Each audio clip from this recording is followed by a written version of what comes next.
Hey, what's up, y'all? Hope you're doing good. I'm doing well. In this video, I'm going to talk about covered call ETFs. Not only that, I'm going to specifically talk about Nasdaq based covered call ETFs. If you're not sure about Nasdaq or QQQ or Qs, then you should know and understand that first before watching this video. So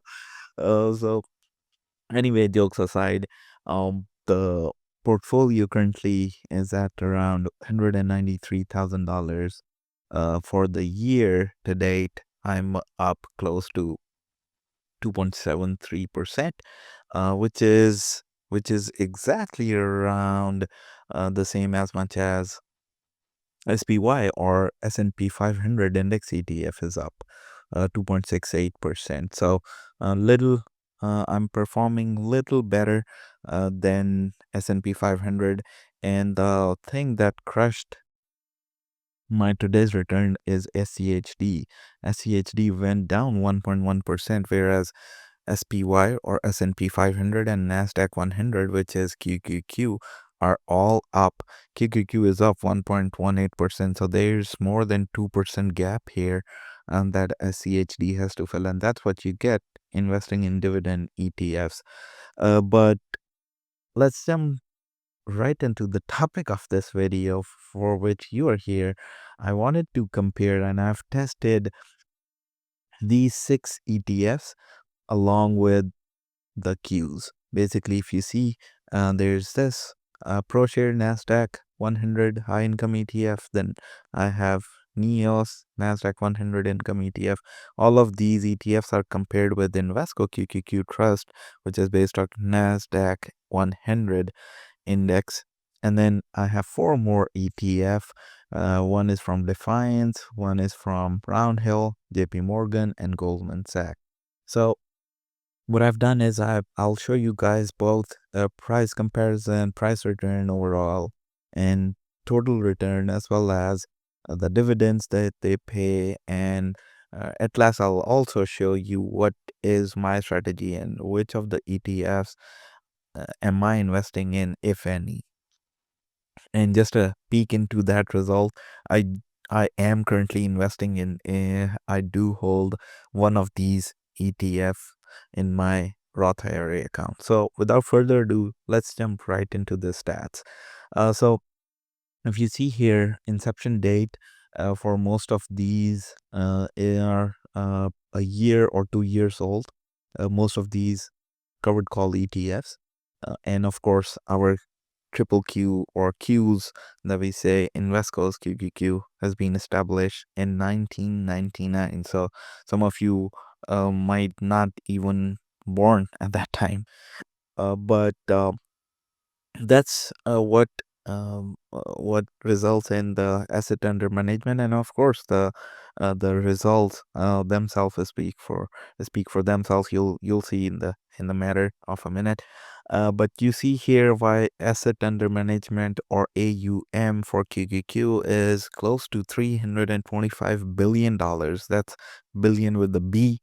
And then for others, you see 87 million, 809, 157, 733, 22 billion, and then 396 million for Goldman Sachs covered call ETF. Now, moving on to the price return over the past year, I should filter out starting the month of March, and the date was 20th when all of these ETFs were available. So the earliest that you see here is this March 2024. So that is why March 18th. So that's why I wanted to start with March 20th here. So all of them started at the same time. Now, if you compare the price returns here, 2 of them are complete outliers. One is QDTE and the other one is QQQY. These have returned negative when the index itself returned 18.26% positive. So that's a big red flag for QQQY and QDTE. Of course, I understand both of them have the highest yield among all these other 6 ETFs, but that's besides the point of you should also be looking at the price return, because in the long term, if you want to hold any asset or any equity, you want it to appreciate over time. Otherwise, it's a liability if it's costing you money, right? And in this case, although you'll be reinvesting those dividends, if you are not gonna live on the dividends, then why buy them, right? And if you are gonna live on the dividends, then you should be aware that your initial investment is decreasing. Basically, you are eating from it as if, right? So that's why QQQ and QDDE here are red flags for me. But all other ETFs, so two here and two here, JEPQ, GPIQ, QQQI, and IQQQ have all returned positive. The highest after QQQ, which basically is the index, is GPIQ from Goldman Sachs, and these have returned 7.51%.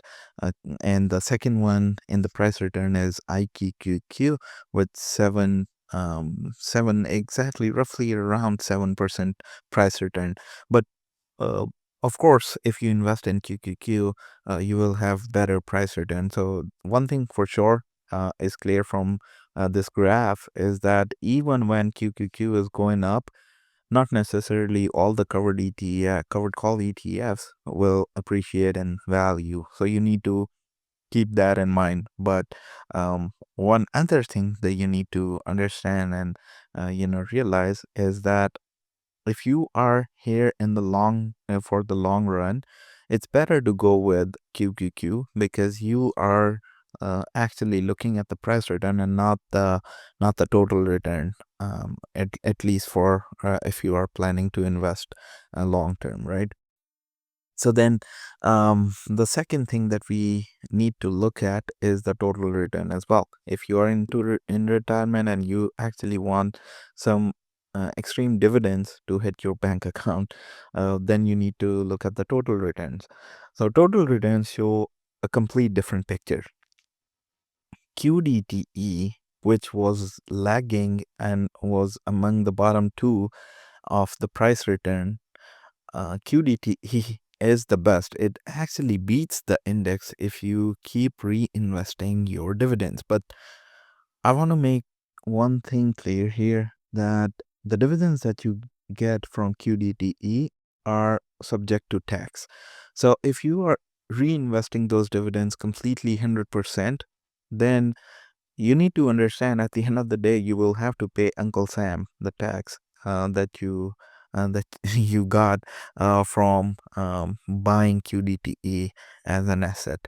So besides that, you do get a higher total return, and actually, which is higher than actual index QQQ. The second place is basically it's a second and third place goes close to QQQI and GPIQ with the 17.64 and 17.42. Then third place is JEPQ, and then of course we have QQQY. So QQQY, even with the highest return, like the dividend yield, is it's a no go clearly from me. So that's what the total returns look like, and you can see the graph. And it's not like one was outpacing the other for the entirety of this 1 year. But here, if you see, QQQ was above above all the other covered call ETFs. But at the end of the day, these covered call ETFs, especially QDTE, paid so much more that total returns become better. With total returns, QDTE shows a better picture. Then let's look at the ETF grades. By the way, this tool that you are seeing here is called Seeking Alpha. I'm an affiliate with them. If you use the link in the description, you will get some $30 off, and they are also running some some sale for the Valentine's Day, and you'll get some savings there as well. And it's not gonna cost you anything, but it'll help my channel to grow a little more. But anyway, looking at the ETF grades, these other ETFs have not been graded yet because of the lack of the time that they have been available. Then trading, if you look here, it basically just gives you the price of these and the comparison of the current price compared to the 52-week high and 52-week low, and uh, what is the difference in percentage value. Then one of the most important factor, if you're considering covered call ETFs, are dividends. Dividends, if you look at the dividends, dividend yield for IQQ is 7.15, then QQQI is 12.55, then 0.54 is QQQ dividend yield. Basically, the index pays you close to nothing. But then QQQY pays 86% of its price value. So you will make your money back almost in 1 year, but then you have seen the decline in your price appreciation. In case of QQQ or the index going up, you will still see uh, net asset value erosion or NAV erosion, as they call it. Then the dividend yield for JEPQ and GPIQ are aligned close to 9.5% each, and that's how they've been paying or increasing dividends for 2 years. For JEPQ and GPIQ is for 1 year, and QQQ has over 3 years. Performance wise, if you look here, of course, for QQQY and QDTE, as we saw above, that the price return has been negative. So that's why all these performance returns you'll see are based on price returns have been negative. But if you look closer, uh, QQQI and JEPQ and GPIQ both have closely related. The strategy that they both use are quite similar. So if 1 month price return is higher on the GPIQ, and the 3 month price return is higher, performance return or price return is higher on the JEPQ side. So it's kind of like swings that they both have. So for 9 months, again, GPIQ is high, but year to date, and JEPQ is higher. So that's how it is. So you cannot go wrong with either of these, since they also provide price appreciation, and 9% dividend, 9.5% dividend yield is not bad at all. Then liquidity is another factor when you buy these stocks, and JEPQ takes the lead over all the other covered call ETFs. It is second to the index itself with $22 billion with asset under management. And share outstanding for ETFs, we don't usually take a look at those. And then concentration, number of holdings. If you look at the number of holdings, since the index hold 1 or 2, most of these ETFs hold the same number of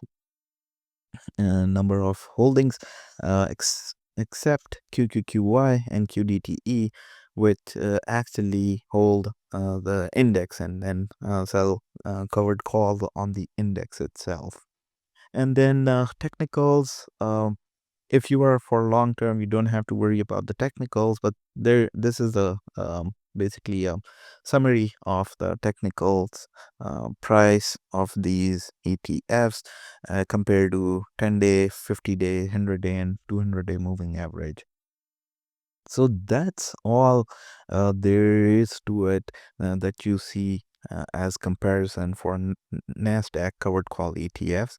Now to the moment which you all been waiting for, which one ETF is I'm holding, and which one ETF do you think uh, is a good investment over long term? I would say I would go with JEPQ or GPIQ. Either of them is fine. I have invested in JEPQ just because looking at both of them, the asset under management was only the deciding factor, because from dividend yield to expense ratio to everything else is pretty much same. But asset under management for JP Morgan Nasdaq covered call ETF, it's over $22 billion. So I have been investing in this ETF in my Roth IRA account. So that's about it. Thank you guys for watching. I hope you guys have a wonderful day, and I'll see you guys in my next video. Till then, take care of yourself and people around you. Goodbye.